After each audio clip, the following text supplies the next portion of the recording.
கூட்டணி கட்சிகளுக்கு ஸ்டாலின் அரசு, ஸ்டாலின் கட்சி, உதயநிதி கட்சி, சபரீஷன் கட்சி கொடுக்கின்ற விருந்து காரணமாக இருக்கலாம்.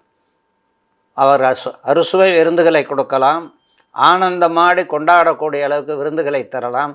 விருந்துகளை தருகிற காரணத்தால் தமிழ் மக்களினுடைய வயிற்றிலே அடித்து விலைவாசி ஏற்றி 15,000 சம்பளம் வாங்கிட்டு இருக்கிறவனால 30,000 செலவாகிடுது குடும்பத்தினது. மீதி 15,000க்கு எங்கே போவாங்க? திருடவா முடியும்? அதை பற்றி கவலைப்படவில்லை.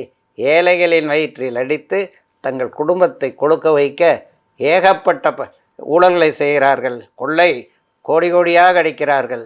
விருந்தை கூட்டணி கட்சிகளுக்கு, சலனமுள்ள கூட்டணி கட்சிகளுக்கு, கொள்கை இல்லாத கூட்டணி கட்சிகளுக்கு, மக்களை பற்றி கவலை இல்லாத கூட்டணி கட்சிகளுக்கு அவர்கள் அளிப்பதாக ஏடுகள் சொல்லுகின்றன, சோசியல் மீடியாக்கள் சொல்லுகின்றன. எனவே ஒட்டி கொண்டிருக்கிறார்கள், துதிபாடுகிறார்கள், தட்டி கேட்பதில்லை.